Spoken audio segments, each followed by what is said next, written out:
So, you've been assigned to teach public speaking. It's not essay writing, and it's not theater. We want to make the experience as beneficial for our students as possible. We want them to leave our classroom empowered, inspired, and confident in their skill sets. But who has the time to read research and go to workshops? That's where I come in. My name is Julian, and you're listening to the Public Speaking Educators Forum. This podcast is for educators who teach public speaking. Each week, you'll hear from a fellow instructor who has an interesting trick to the trade to share with you. We are speaking up so that you can help your students to speak up too.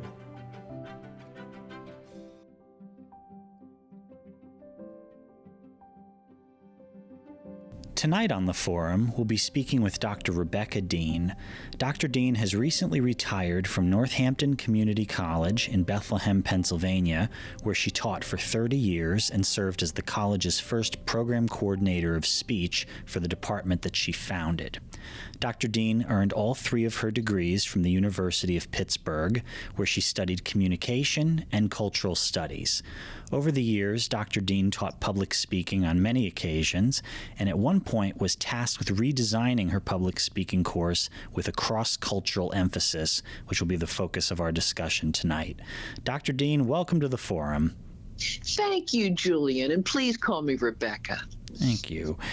So, public speaking was a major part of your teaching responsibilities. I know you taught other courses during your tenure, but tell us about the public speaking class kind of as it was when you first started teaching it.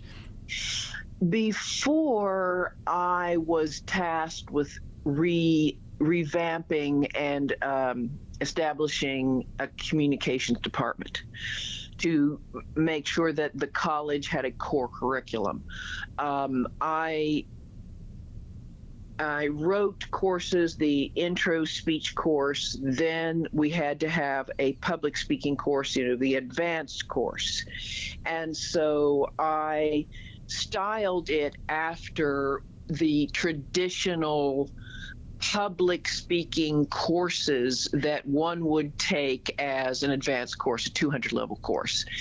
And I placed a great deal of emphasis on theory and classical Greek rhetorical analysis, and exposing students to great speeches that maybe they had heard of but had never read. And so it was crafted, as you can imagine, organization, persuasive strategies, syllogisms, and all the traditional components that go into an advanced course in speech instead of the hybrid speech communication course. Okay, so it sounds like theory was a big part of that course even from the get-go before you themed it as a cross-cultural course. It was very important for me to introduce students to the theories that underpin oral communication, especially the crafting of speeches, and especially the crafting of persuasive speeches. And I would use the metaphor of an engine. Engines are made up of many, many parts. And if one isn't working, the whole engine breaks down. And so I wanted them to learn and be able to listen. I told them to listen like a speechwriter for your candidate. So you're employed, speechwriters are employed all over the world to write speeches, but what speeches do they write for their candidates? They have to be able to listen to the speeches of the opposition or the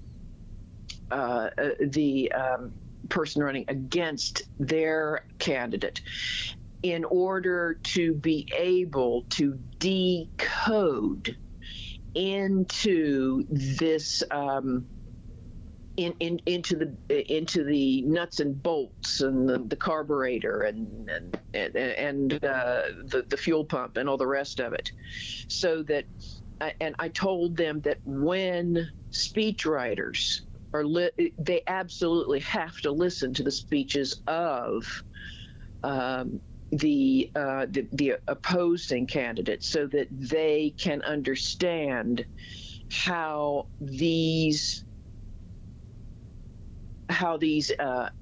components are being used and deployed in the rhetoric of the candidate, so that then these people go back and say, okay, well, they're pushing value over fact, and there was no policy, so it's fact value policy. I heard no policy. What I did hear were enormous appeals to emotion. And so the speechwriters would, and I would talk to the students about about how tactical it is. That I would have students say, well, I'm just not a good speaker. And I would have to remind them that speaking is learned, that it's not innate, and that this goes all the way back to the Greeks, and that everyone learns the same way. And the only way to do that is to understand, is to lift the hood of the car and realize that a speech is crafted and that it can be decoded, that a speaker is only as good as the information in the speech. And the information in the speech is crafted by the speechwriters. And so that way I could encourage them to understand that what we're doing is, Toto is definitely pulling the curtain, and we're looking behind the curtain. And so that was extremely important for me. I would give my students a handout in which I would take motivational appeals and all the rest of the elements of a speech and put it on one sheet of paper. And so it could be used very quickly instead of opening up their handbooks and looking at this, so that and I urge them to put it up on the wall. What you see is what you remember. And that way they could always remember that this isn't theater, this isn't film, this isn't performance, that there is some performance, but that more than anything, a speech is built like a house is built, like a skyscraper is built. And a good speech need not be long. Perfect example, Abraham Lincoln's dedication of Gettysburg. And that if it's well crafted, that is what matters, because people respond to well-crafted speeches if they are a thinking audience. And that way I could then move them through the course, and I organized the course in terms of the different types of the different styles or structures of speeches, problem solution, problem cause solution, and chronology, and so what I wanted to do was make it a journey, and so that they were involved personally in these speeches. And so when I was tasked with taking the colleges all over the country were told you need to teach more cultural diversity, and they were right. And so I was tasked with taking a class that had been simply public speaking for many years and insert or somehow make it a cross-cultural course, which has a certain percentage of culture.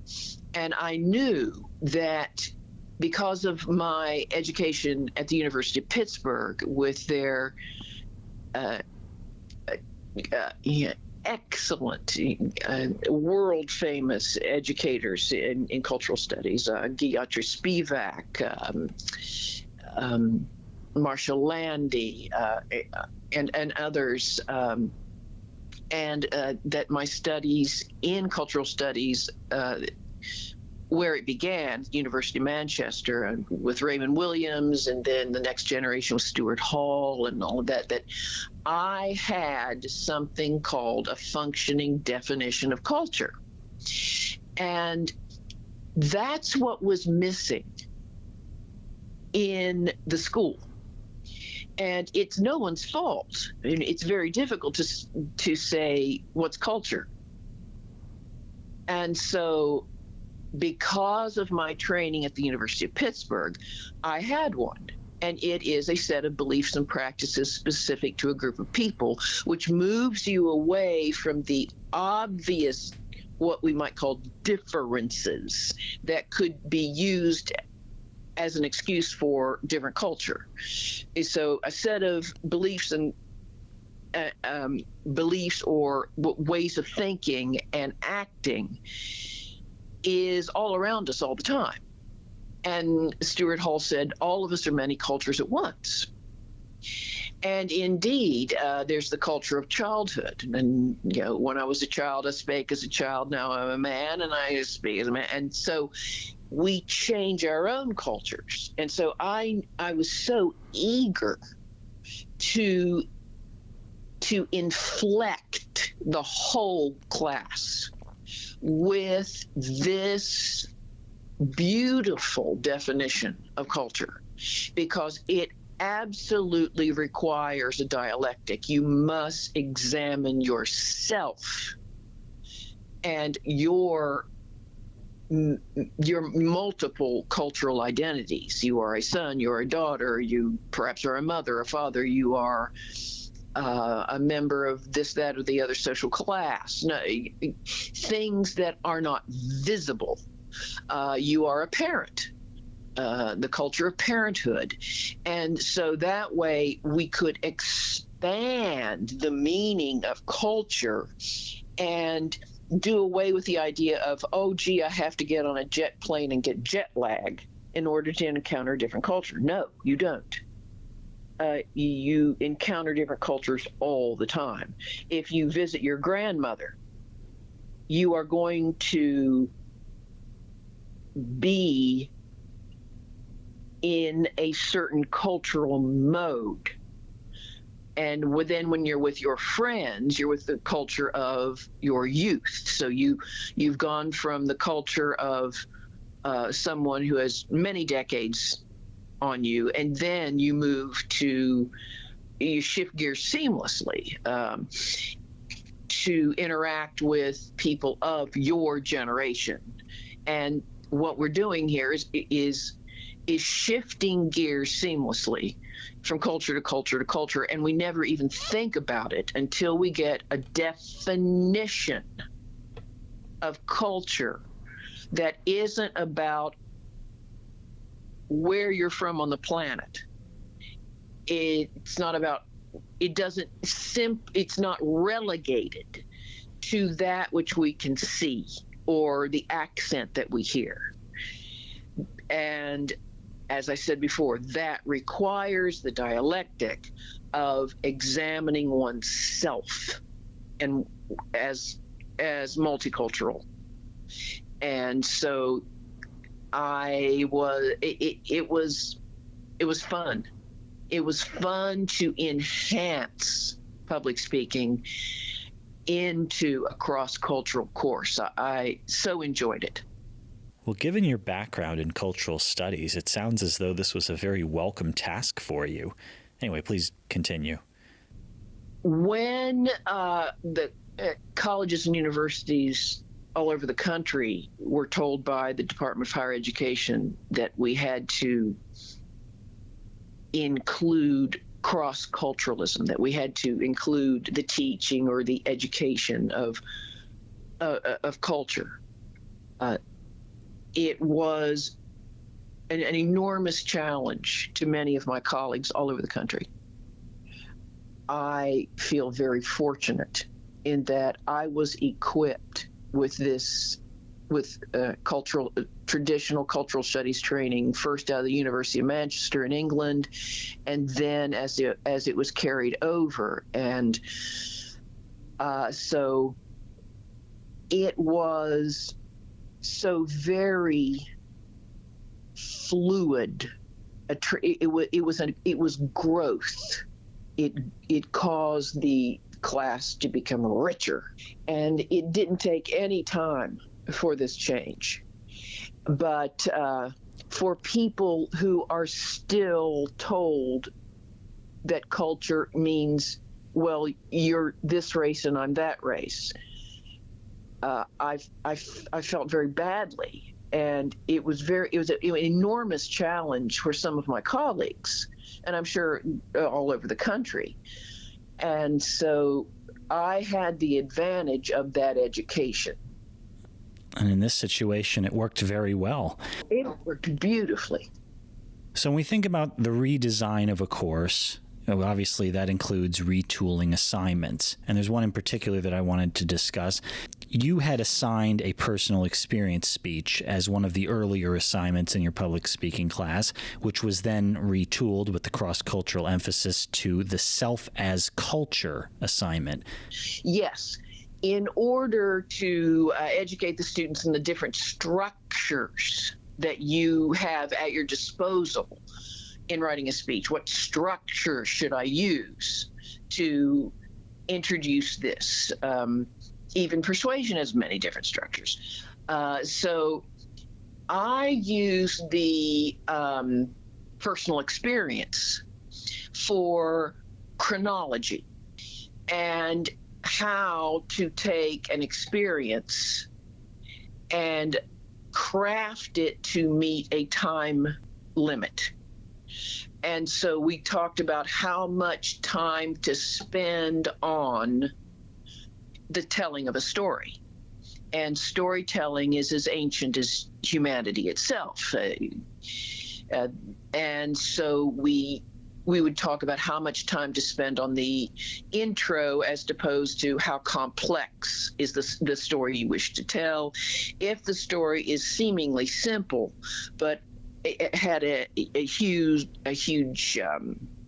impact upon the student, then we would refocus that. And so we spent a lot of time talking about how to negotiate time with narrative. When you go in to see a movie about, I don't know, a peasant's revolt, you can't sit around for 1,000 years watching the oppression of the peasants. You know, you've got to find the moment where a peasant throws down an implement and says, I'm not doing this anymore. And so this temporal compression and expansion, because of my studies in film, were also very helpful. So I knew that I could double the learning, the foundational support system of this first speech, the narrative speech, by making it cross-culture, self as culture. So they had their intro, and then the first body paragraph was the story. And then the second was their reflecting back on this experience. And I would tell the students, you choose an experience that changed you culturally. The way belief seems to be a word that has been relegated, semantically seized and relegated into the domain of religion.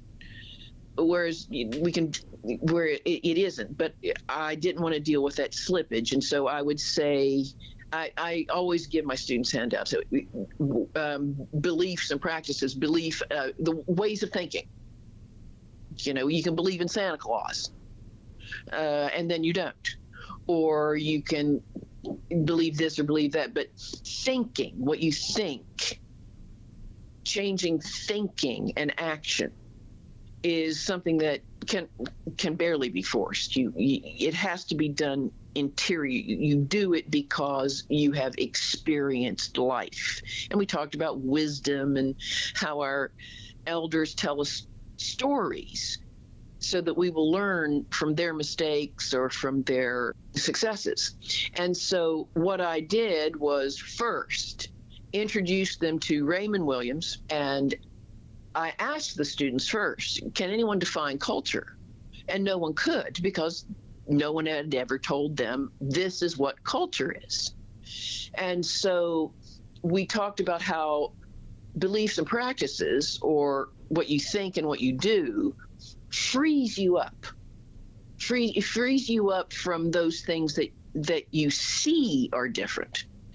And so after the narrative, then the second section, the solution, was reflecting upon this was the culture of myself before this experience. I believed, I took for granted, I always thought, et cetera, and I told the students sometimes we don't even think about it. Sometimes an experience will cause us to realize the awareness of something that's abstract or concrete that we were never aware of. A person could say, I had no idea that college work was so different from high school work. Well, of course not, because it wasn't experienced yet.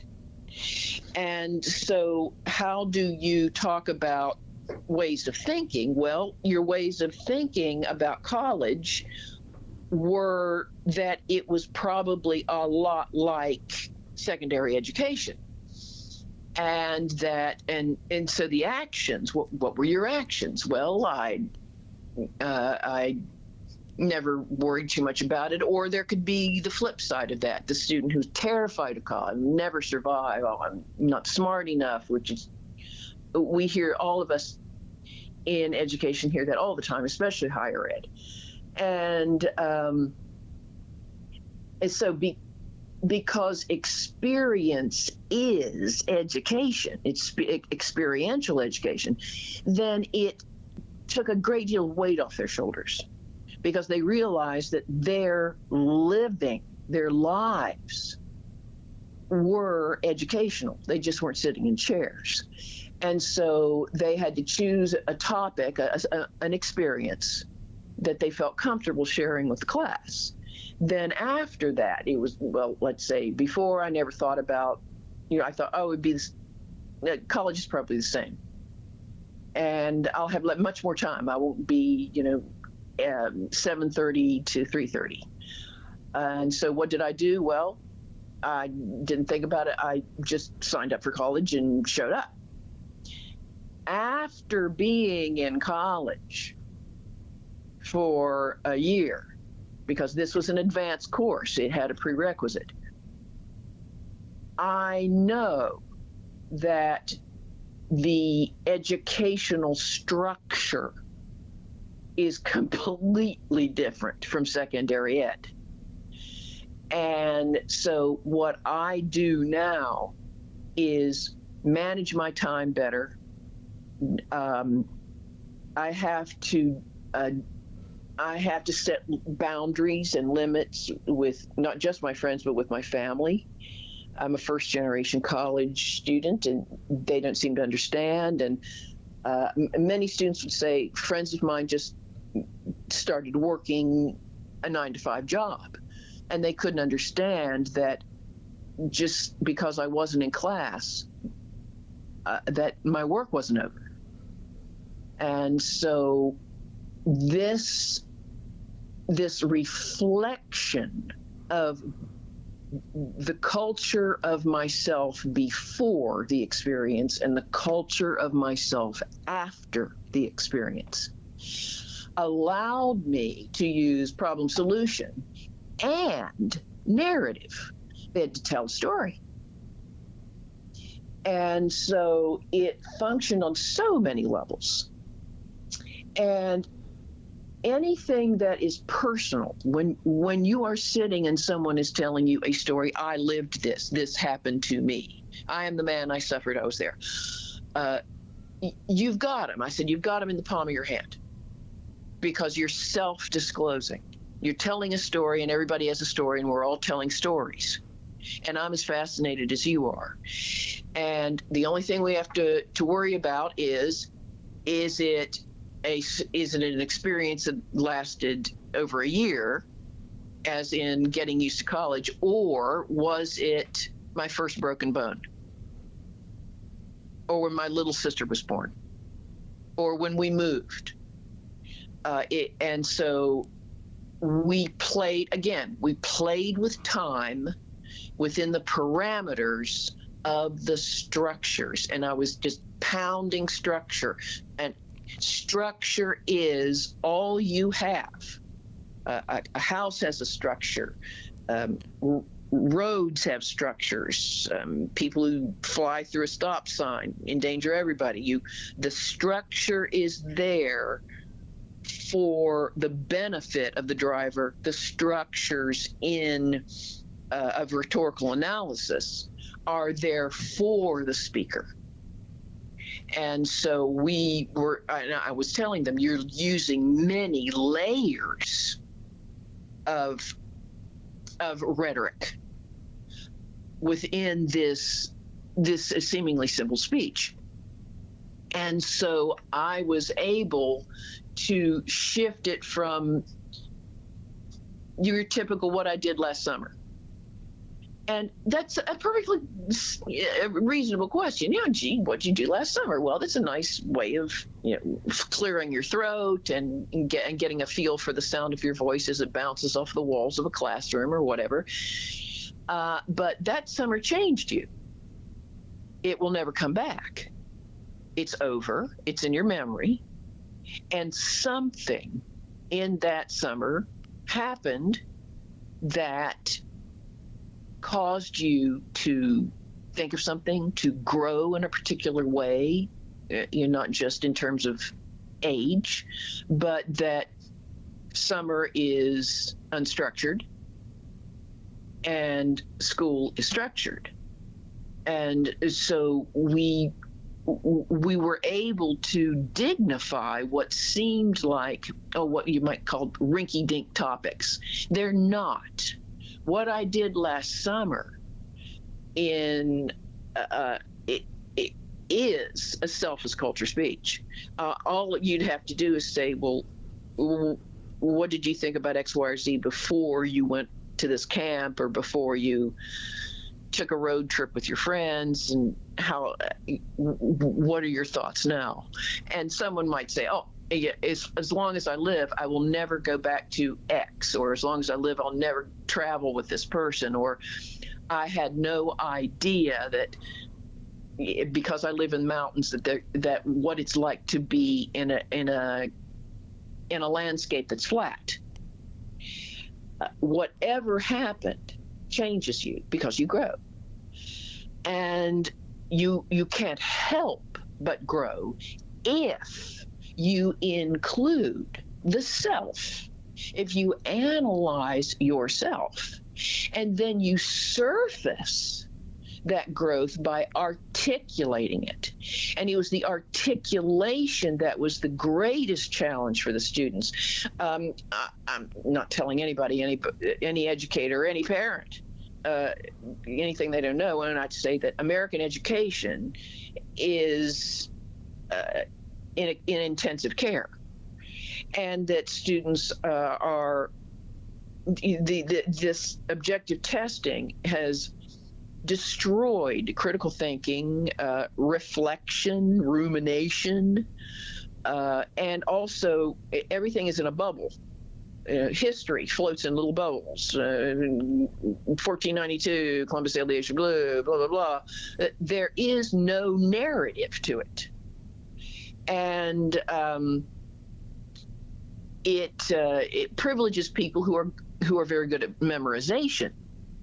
But not everybody's very good at memorization, especially if they don't have any interest in it. So what I was dealing with were people who, after this No Child Left Untested was implemented, were students who were concerned that their interpretations were, I want to put this in air quotes, wrong.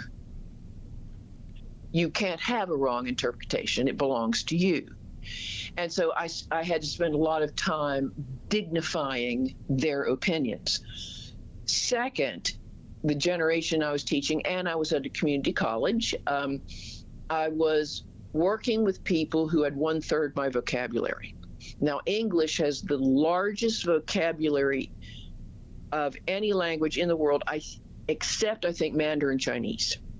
And it's barely 500 years old. I mean, we have to pluck ourselves through Shakespeare. That's 500 and some years ago. It's nothing. It's a blink of an eye. And so what the students would say, I can't describe. I don't know how to describe myself before because I wasn't thinking about it. And I said, well, then, if you weren't thinking, what were you doing? Well, I wasn't thinking. And I said, well, then not thinking is doing something. And or descriptions. And I didn't want the answers. I didn't want them to say, and now I think that it's a good idea to travel, and I'm going to do it more. That's not enough. That doesn't describe to anyone the depth of your experience as a human being.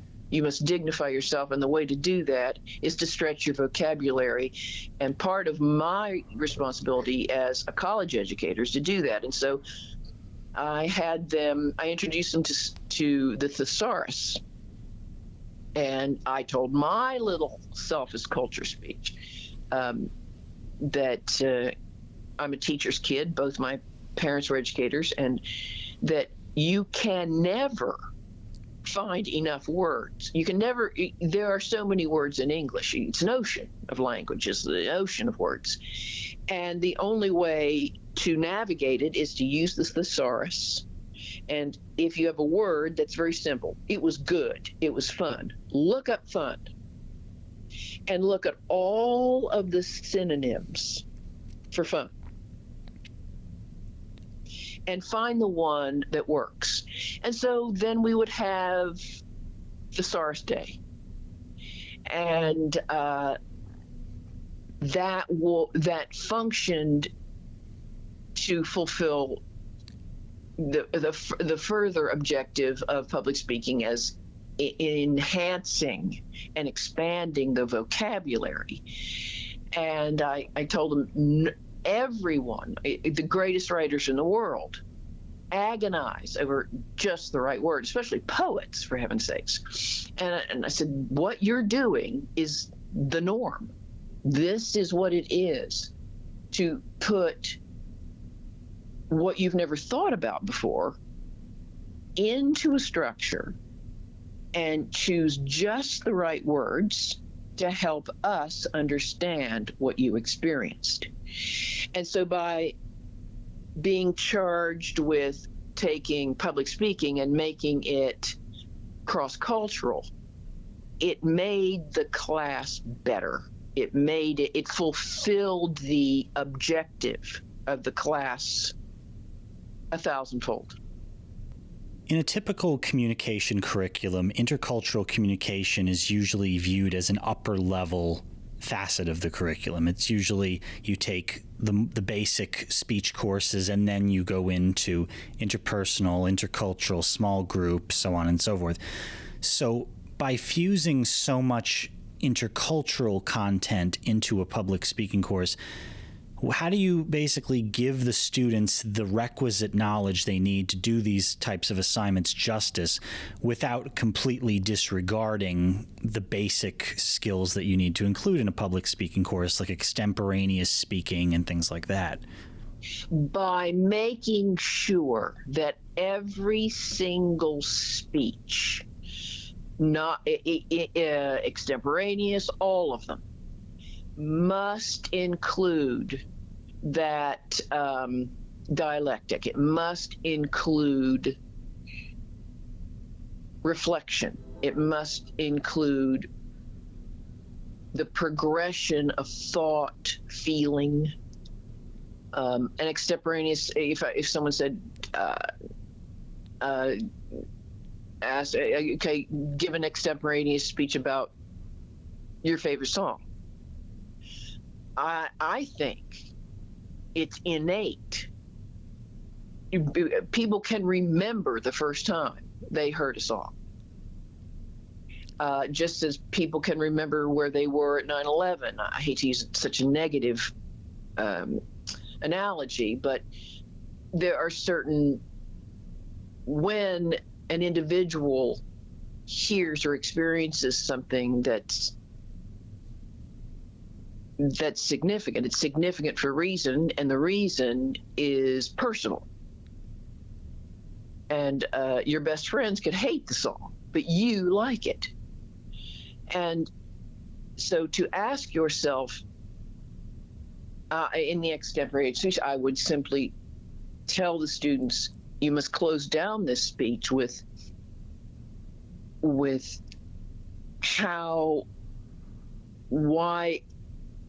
why does this song, you must explain why this experience or why this song or why watching this movie or whatever affected you. You have to take a chance. Before I saw The Godfather, I'd heard about it. Everybody's heard about The Godfather. I thought, oh, big deal. And then I saw The Godfather. And so inserting the self as culture, the beliefs and practices of before and then after any experience enhances self-understanding as well as an understanding for your listeners.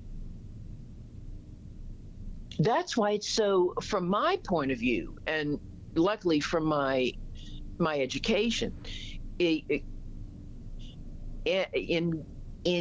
including culture into anything is something that enhances instead of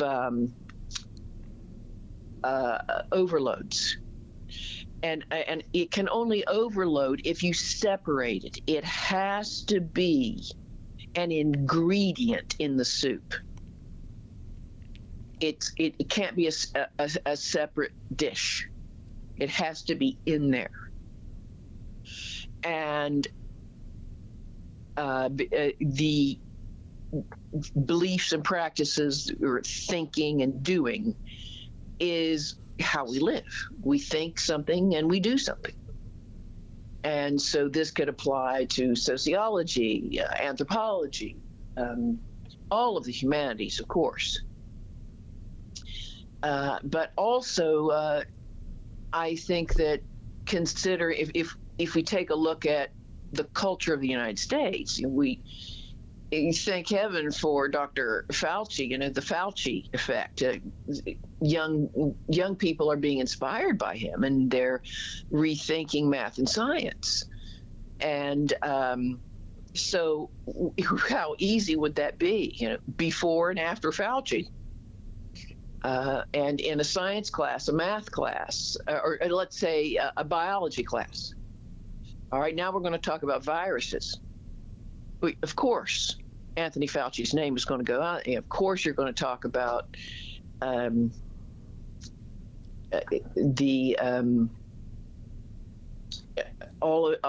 advancements, the difference between a virus and a bacterium, and then that throws in history. And what's wonderful about anything that is cross-cultural is that it draws in other fields of studies. And that's what we want. We want certainly consistency across sections, in sections of this, that, or the other class, but we want our students to see their college education as a continuum instead of the bubble syndrome. You know, fill in the bubble, okay, history's a bubble, and over here science is a bubble. You can't separate science from history. There was a time not that long ago when we didn't have x-rays, when we didn't have antibiotics, when people didn't even realize that they should wash their hands before delivering a baby. And so history, science, all of the fields that they are studying, all these foundational courses, they meet, they converge when you involve culture. This has been very insightful and very fascinating. As much as I hate to say this, we are running low on time. So I'm going to ask you one more question, a bit more of a practical question here. Okay. So let's say I'm a faculty member who teaches public speaking, and I want to theme my course in a cross-cultural or intercultural manner, just as you've done. Where do I begin, and what should I keep in mind as I prepare my course? First, I would say that the educator must educate the self. Pick up Raymond Williams' keywords. That's the Bible for cultural studies. Read Stuart Hall. Pick up some work on the evolution of cultural studies, because cultural studies as a field of study has been around for decades now, so that you are educated in exactly what this thing is. And then take a look at the assignments you already have. Don't throw anything out. Make that stew tastier. Make that assignment more vivid. Revivify the assignment by including culture as defined as beliefs and practices, or what you thought before and what you think now. If a college, be it a community college or university, is telling its faculty, okay, be multicultural, that's not enough. Everyone has to sit down and decide on a definition of what it is, and it needs to be written down. It needs to be in the handbook. It needs to be, if one of the objectives of a school is to teach culture. Well, you've got to be ready to answer the question, what is culture? Well, this has been very informative, and I hate to cut it short, but we're just about out of time. So let me say thank you, Rebecca, for sharing so much insight and perspective with us, as well as explaining just how doable it is to integrate culture into a public speaking course. And thank all of you for tuning in to this week's edition of the Public Speaking Educators Forum. Make sure you subscribe to our podcast on Spotify and audible.com. Follow us on Twitter at PSEF Podcast, and be sure to tune in again soon.